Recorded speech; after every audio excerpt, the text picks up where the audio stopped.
Quentin Tarantino confirms he is steering away from a potential R-rated Star Trek movie. That is a headline I'll be discussing on today's MBE Movie News. And yes guys, this one is coming in from Empire Film, and yeah, he has been doing a long and winded article. I think he was actually talking with The Consequence of Sound, actually, not with Empire. And he was asked about his potential plans for an R-rated Trek movie, and he quite simply says, "I think I'm steering away from Star Trek, but I haven't had an official conversation with those guys yet." Now he then goes on to say thereafter, and a little bit more long and winding quote that just speaking existentially about his career in general, he went on to say, "In a strange way, it seems like this movie, Hollywood, Once Upon a Time in Hollywood, would be my last. So I've kind of taken the pressure off myself to make that last big voila kind of statement. I mean, to such a degree that there was a moment when I was writing and went, should I do this now? Should I do something else? Is this the 10th one? No, don't stop the planets from aligning. What are you, Galactus? If the Earth is saying do it. Not that it was an argument, but a little thought, like, well, if I'm going to go out like Max Othel's style, or Lola Montez, this is it. And if it's not good, then all my other work is trash, alright. This would have been the one, but in a weird way, it actually kind of freed me up. I mean, I have no idea what the story of the next one's going to be. I don't even have a clue. Now, look, Quentin's been speaking about his potential retirement plan for many, many years. God, going back 5-6 years, I want to say at least. Says as recently as this year, before, in the lead up to Once Upon a Time in Hollywood, that he was indeed going to be doing one more movie and then heading off to pastures now, not completely hanging up whatever the hell you'd hang up, the checkboard thing. I actually don't know the name of that, but getting off and perhaps dabbling with theatrical work and maybe doing different artistic things, writing books. He wasn't giving up completely this artistic talent that he has. He was just acutely aware that he has a very limited filmography, and it's of an incredibly high standard, and that he doesn't want to tarnish it. He feels like every filmmaker hits a certain plateau I should say, can't even pronounce it right, and it's my favourite Nirvana song from that Unplugged album incidentally, so I should really know it, but they hit a certain level and then they eventually start to dip down, and look, he's absolutely right. It doesn't matter what your choice of medium is. If you're artistically minded, then everyone seems to have their peak and then they go down. It happens to everyone, be it footballer, sports person, whatever, or just in arts, as I did say. And he's right, and I can understand what he's saying, but I've always maintained that Quentin is very much still sharp where it counts, and that's up here. His mental acuity is unmatched, unparalleled, and his ability to really transfix an audience with even the most mundane of things, like a guy opening up a can of dog food or driving along listening to music on a radio. He is unparalleled in his ability to transfix audiences with dialogue and things like that, and I feel that movie there, Once Upon a Time in Hollywood, it was firmly in my top 5 of his movies. I know a lot of people hate it, I love it, and I don't think this guy is anywhere near close to even be thinking about retiring, let alone actually doing it. So for one, I'm going to go in here right away and say I hope he doesn't retire at all. I hope that this freedom, new felt freedom that he has, perhaps puts all these ideas of retirement plans out of the window, and that we do see him getting off and doing more and more movies, because I just want to see what the guy can bring to a whole array of genres he's not tapped into yet. Now, but more centric on this story about the Star Trek thing, I'm slightly conflicted. There's two parts to me with this story comes to mind. That I would love to see Quentin tackling the Gene Roddenberry classic, purely just to see how he slips into a franchise, a ready-made franchise, which he's never did before in his career, and to see how he would handle all of these different restrictions and preconceived worlds that have been established over 40, 50, 60 years. 50 years, not 60. How he would handle having these restrictions put in place, and perhaps that's why he was dabbling with an R-rated script, because he would like to, he would have to work within the confines of the pre-established mythos and universe, but that he could do something different with the R-rated side, have them swearing and bloods and guts and whatnot. So part of me mourns for that, because I would have loved to have seen him tackling this franchise, seen how he handled getting into a franchise, seen how he would sculpt it in his image, because he has a very absurd style. It's very dialogue heavy, it's quite zany at times, and it's really cool. His directing style in general, he's one of my all-time favourites. So that part of me mourns for that, but then the other part of me says, well, no, he shouldn't have been doing this anyway. What made Quentin was going off and doing his own movies in his own preconceived universe. It's his world. He's establishing the rules. He's creating the characters with different strengths. We've seen it in Once Upon a Time in Hollywood. Cliff Booth was able to kick Bruce Lee's ass, and a whole lot of people were up in arms about that. Well, I wasn't, because it's his world. He's created this character from his noggin, his brain, and he plays by his own rules. And you can't do that if you go into a pre-established franchise. So part of me is quite happy. If he is going out with one final movie, then it has to be what we got before, in his own world, with his own characters, and no holds barred. He can go and do whatever the hell he wants in it. So yeah, I'm conflicted, but who wouldn't want to see Quentin Tarantino directing Chris Pine's James Tiberius Kirk and having him swearing nonsensically, calling engineer Scotty Montgomery Scott, obviously played by Simon Pegg in this one, maybe shouting to him and saying, hurry up and beam him up, you bastard, or something like that. It would be absolutely absurd. It would be crazy, but it would be great. And seeing bloods and guts, maybe them not setting the phasers to stun, shooting someone, an alien or a shipmate or something who's went crazy, and I'm absolutely evaporating into nothing and having bloods and gore all over the place, much like that movie, I can't recall what it's called now, where the guy's head exploded and it was really gruesome and it was practical effects. I think one of the guys actually shot him. He shot the dummy with a shotgun. So yeah, I'd love to see that, and it'd be very intriguing to see Roddenberry's world being opened up to a different light, being skewed from a different direction completely. And obviously Star Trek's much like Star Wars just now as well. It's a very divided fan base. There's a lot of OG fans didn't accept J.J. Abrams' new flashy take on the story, slightly more superficial. They cling on to the old stuff like The Next Generation, Deep Space Nine and things like that, Voyager, the original one. I myself was an OG original Star Trek fan. I love what they did with that movie, or those movies and that TV show. It was low budget, low frills, but really focused on the dialogue, and that's why I would have loved to have seen Quentin tackling a movie, a part of me anyway, because it's just right down his street. He knows how to handle dialogue, and by all accounts, big fan of Star Trek as well. But look, apparently not to be, and look, I'm neither here nor there about it really. Part of me would love to see it, part of me would equally, if he's restricting himself to one more movie, would rather he just go and do his own thing. But look guys, I'm going to move on. I've spoke the hind legs off of that topic to the next one, and it's a double topic. It's all about Sam Heughan, and he has been speaking on the Jimmy Fallon show all about why he hasn't got the chance to be the new James Bond. He hasn't received a call from anyone, and he thinks that it's high time that another 007, Scott's 007 if you like, was happening. Terribly worded sentence that, incidentally, but look, I digress. I'll go right into the quote. He says, I can reveal right now, I am not James Bond. I'm still waiting for the call. Well, I haven't been told I'm not. It'd be the first Scottish since Sean Connery. Ian Fleming, he had a lot of Scottish ties. I think it would definitely be time for another Scottish Bond. But I actually shot a movie this year based on Andy McNabb's novels. It's a lot like Bond and a lot like Bourne. Now, that'd be interesting to see those two worlds colliding.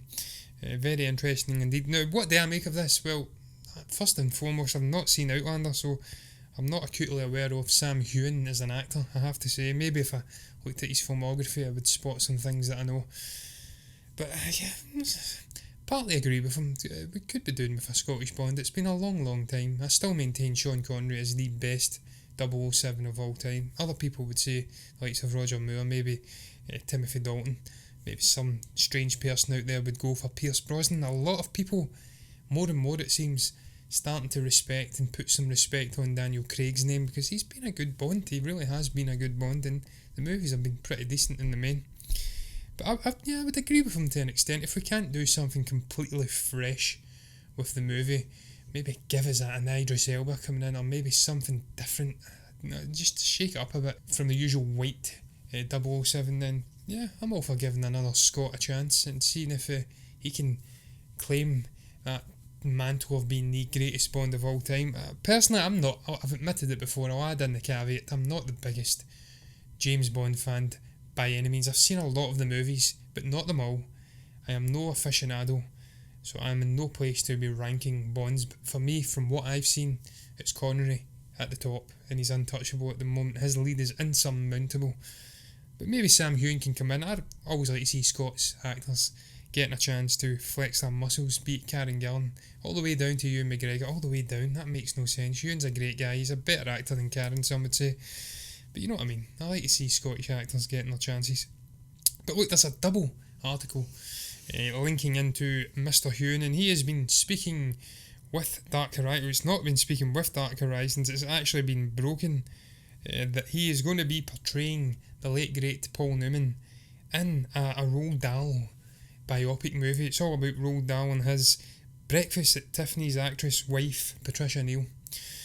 Now, this is very interesting on two levels for me, because I am one of the biggest Paul Newman fans out there. He's arguably in my top 3 all-time actors. I just love a guy. I love all of his movies, like of Cool Hand Luke, The Hustler and whatnot. He's just a magnificent actor, absolutely magnificent. So I'm intrigued to see him portraying him, albeit not focusing solely on him. He will be a bit part player in the greater story set in the 60s about Roald Dahl.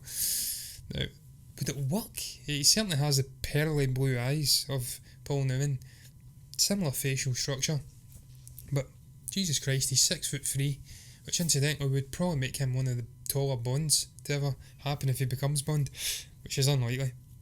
But he's too tall to be Paul Newman. Paul Newman was only 5'9", 5'10" maximum, so it's way too tall. They'd have to shrink him like they elongated Robert De Niro to play Frank Sheeran in The Irishman. Big goddamn heels he had on. So yeah, again, I don't know much about the guy, so I can't speak from an artistic side, an acting side. Is he a good enough actor to portray the acting chops of the iconic Paul Newman? Some would argue the other king of cool alongside the equally late great Steve McQueen. Lord knows, I don't know if he has the acting chops. I would presume he does, because he is in high demand, and he's speaking on Jimmy Fallon about being Bond, so he's certainly not short of any confidence either, that's for sure.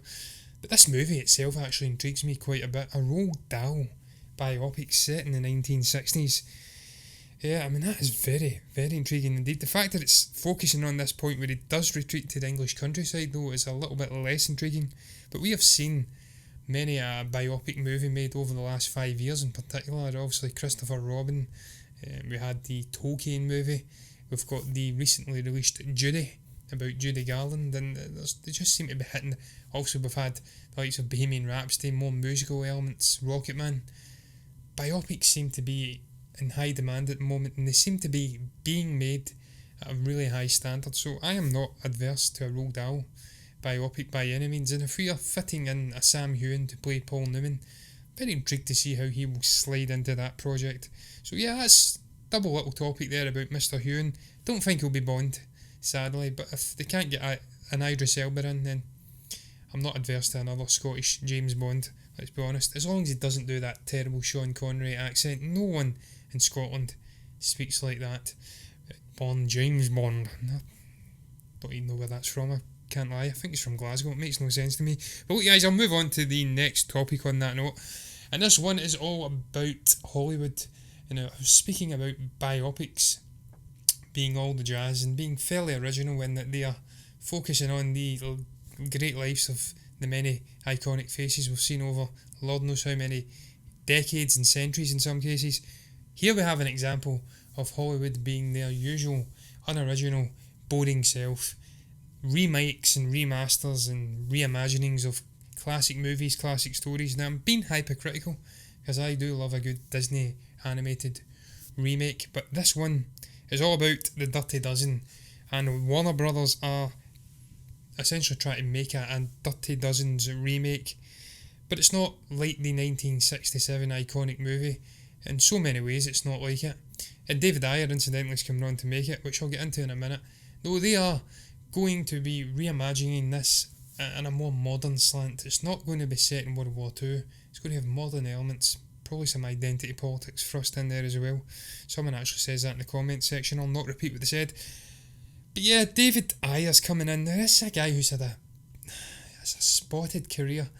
I really enjoyed Fury. I thought it was an underrated little World War II movie. I really enjoyed your man, what is his goddamn name? It's completely left my head. Shia LaBeouf. Really enjoyed him in that movie. That performance was really... It didn't get the credit it deserved. He was this religious nut and the real soul of that group. You had the likes of obviously Brad Pitt in there as well, and John Bernthal.